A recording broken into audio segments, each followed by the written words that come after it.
Everyone, welcome back to Med Ed Insider. आज हम discuss करने वाले हैं ऑर्गेनन ऑफ मेडिसिन के एफोरिज्म नंबर 2, 3, 4 और 5 के बारे में। एफोरिज्म नंबर 2 में डॉक्टर हनीमैन कहते हैं कि एक आइडियल क्योर यानी सबसे बेस्ट ट्रीटमेंट वही है जो पेशेंट को रैपिडली यानी जल्दी से और जेंटल तरीके से यानी बिना अननेसेसरी सफरिंग के और परमानेंटली ठीक कर दे। सिर्फ सिम्टम्स को कुछ समय के लिए दबा देना या टेम्परेरी रिलीफ देना क्योर नहीं कहलाता। असली क्योर तब माना जाएगा जब पेशेंट की हेल्थ पूरी तरह वापस आ जाए और डिजीज़ अपनी जड़ से ख़त्म हो जाए। हनीमैन ये भी कहते हैं कि ट्रीटमेंट शॉर्टेस्ट टाइम में होना चाहिए लेकिन बिना पेशेंट को नुकसान पहुंचाए। मेडिसिन रिलायबल यानी कि भरोसेमंद होनी चाहिए जिससे बार बार फेल्योर ना हो और हार्मलेस यानी कि कम से कम साइड इफ़ेक्ट वाली होनी चाहिए। डॉक्टर को ऐसे प्रिंसिपल फॉलो करने चाहिए जो साइंटिफिक ऑब्जर्वेशन और प्रैक्टिकल एक्सपीरियंस पर बेस्ड हो, ना कि सिर्फ एजम्पशंस या थ्योरीज पर। इस एफोरिज्म का मेन मैसेज है कि फिजिशियन का गोल सिर्फ डिजीज को कंट्रोल करना नहीं बल्कि पेशेंट की कंप्लीट हेल्थ रिस्टोर करना है। अगर डिजीज बार बार वापस आ रही है या मेडिसिन से नए प्रॉब्लम्स हो रहे हैं तो उसे हम आइडियल क्योर नहीं कह सकते हैं। डिस्कस करते हैं एफोरिज्म नंबर 3 के बारे में।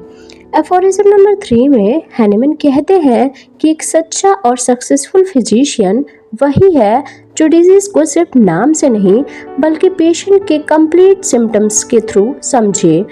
फिजिशियन को सबसे पहले ये आइडेंटिफाई करना चाहिए कि पेशेंट में क्या क्योर करना है यानी डिजीज की पूरी पिक्चर समझनी चाहिए। इसके बाद डॉक्टर को मेडिसिन की पावर्स भी अच्छी तरह पता होनी चाहिए।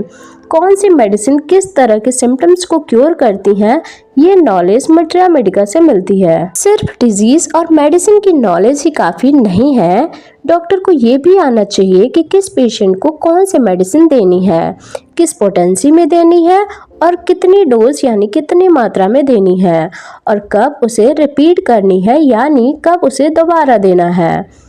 हर पेशेंट अलग होता है इसलिए ट्रीटमेंट भी इंडिविजुअल होना चाहिए। हनीमैन ये भी कहते हैं कि डॉक्टर को पेशेंट की रिकवरी में जो ऑब्स्टिकल्स टू क्योर यानी ठीक होने में रुकावट उत्पन्न हो रही है उनमें भी पहचानना और दूर करना आना चाहिए, जैसे गलत डाइट, अल्कोहल, टोबैको, स्ट्रेस और lack of sleep, unhealthy lifestyle या कोई ऐसा एक्सटर्नल फैक्टर जो डिजीज को कंटिन्यू रखता हो। अगर ये ऑब्स्टिकल्स रिमूव नहीं किए गए तो बेस्ट मेडिसिन भी एक्सपेक्टेड रिजल्ट नहीं दे पाएगी।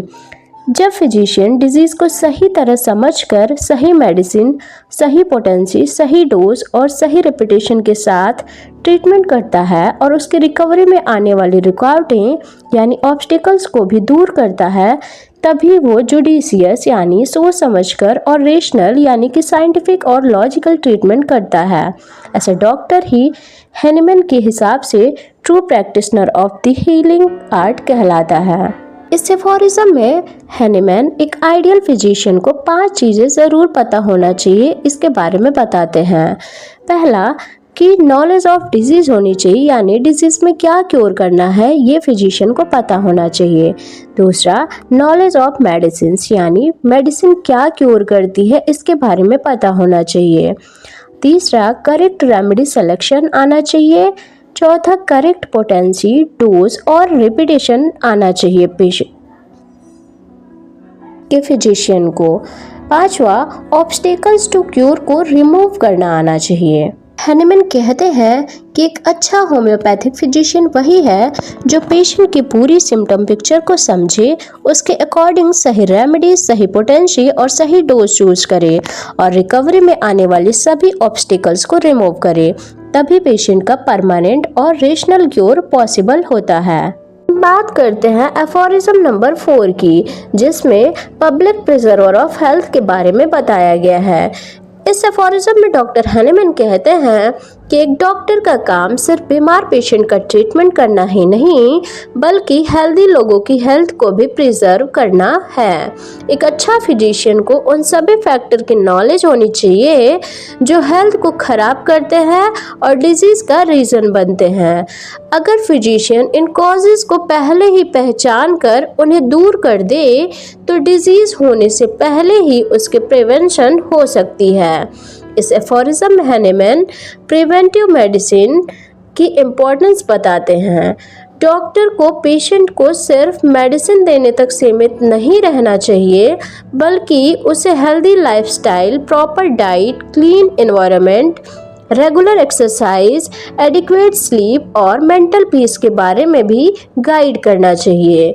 इस तरह फिजिशियन सिर्फ डिजीज का ट्रीटमेंट नहीं करता बल्कि फ्यूचर डिजीज को भी प्रिवेंट करता है। होम्योपैथी में भी प्रिवेंशन को बहुत इंपॉर्टेंस दी गई है। अगर किसी पर्सन की हेल्थ को बिगाड़ने वाले जो फैक्टर्स जैसे unhealthy food, alcohol, smoking, stress, pollution और पुअर हाइजीन या हार्मफुल हैबिट्स को टाइम पर रिमूव कर दिया जाए तो बॉडी की वाइटल फोर्स बैलेंस में रहती है और डिजीज डेवलप होने की पॉसिबिलिटी बहुत कम हो जाती है। इसलिए हैनीमैन के हिसाब से फिजिशियन एक हीलर के साथ साथ हेल्थ प्रोटेक्टर भी है। उसका ड्यूटी सिर्फ क्योर करना नहीं बल्कि लोगों को हेल्दी रखना भी है। जैसे अगर हम एग्जाम्पल की बात करें तो अगर कंटामिनेटेड वाटर से डिजीज हो सकती है तो क्लीन वाटर प्रोवाइड करना प्रिवेंशन है, और अगर स्मोकिंग से लंग डिजीज का रिस्क है तो स्मोकिंग छोड़ना प्रिवेंशन है। अगर लैक ऑफ स्लीप से इम्यूनिटी वीक हो रही है तो प्रॉपर स्लीप मेंटेन करना हेल्थ प्रिवेंशन है, और अगर स्ट्रेस से हेल्थ बिगड़ रही है तो स्ट्रेस मैनेजमेंट भी प्रिवेंशन का पार्ट होता है। मतलब एक फिजिशियन के दो मेन ड्यूटीज हैं, जैसे क्योर द सिक यानी बीमार को ठीक करना और प्रिजर्व हेल्थ यानी हेल्दी लोगों की हेल्थ को बचाए रखना। प्रिवेंशन हमेशा ट्रीटमेंट से बेटर होती है और डिजीज कॉजिंग फैक्टर्स को पहले ही रिमूव करना फिजिशियन की रिस्पॉन्सिबिलिटी होती है। इस एफोरिज्म में हैनीमैन बताते हैं कि एक डॉक्टर सिर्फ डिजीज ट्रीट करने वाला पर्सन नहीं होता बल्कि हेल्थ का प्रोटेक्टर भी है।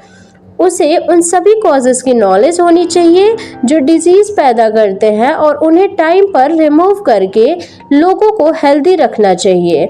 इसी को हेल्थ प्रिजर्वेशन और प्रिवेंशन कहते हैं। बात करते हैं एफोरिज्म नंबर 5 की, जिसमें एक्साइटिंग कॉज, फंडामेंटल कॉज और एक्सेसरी सर्कमस्टांसेस के बारे में बताया गया है। इस एफोरिज्म में हैनीमैन कहते हैं कि किसी भी पेशेंट का सक्सेसफुल ट्रीटमेंट करने के लिए सिर्फ उसके प्रेजेंट सिम्टम देखना ही काफ़ी नहीं होता। डॉक्टर को पेशेंट की कंप्लीट केस हिस्ट्री भी लेनी चाहिए। इस हिस्ट्री से एक फिजिशियन को डिजीज के शुरू होने का रीज़न, उसकी प्रोग्रेस और पेशेंट की ओवरऑल कंडीशन समझने में मदद मिलती है।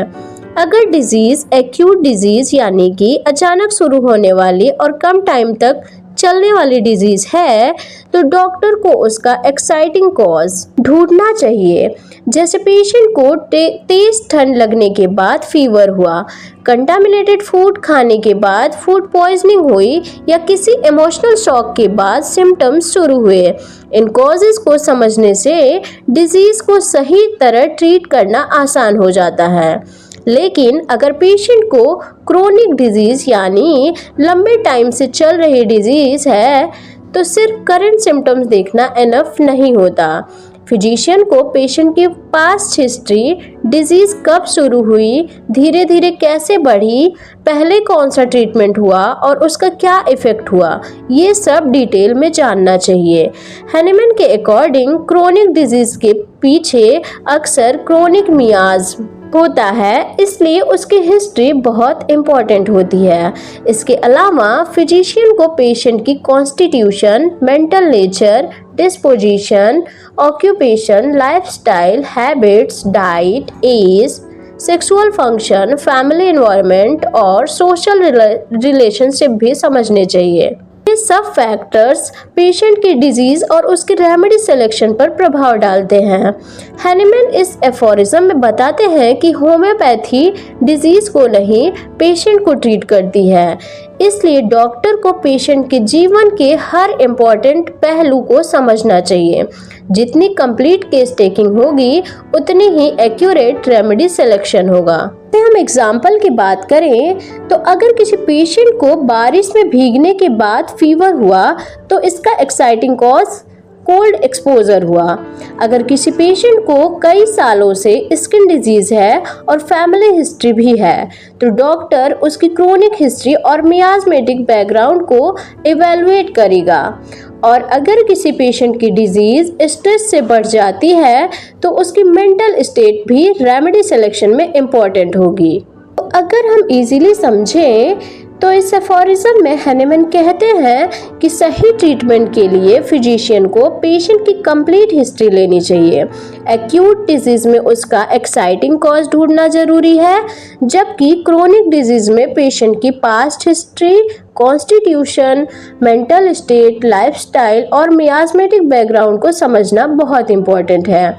इसी कंप्लीट इंफॉर्मेशन के बेसिस पर सही होम्योपैथिक रेमेडी सेलेक्ट की जाती है। तो ये था एफोरिज्म नंबर 2 से एफोरिज्म नंबर 5 तक का एक्सप्लेनेशन।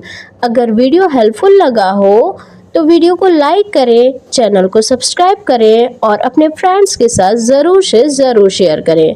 Thanks for watching.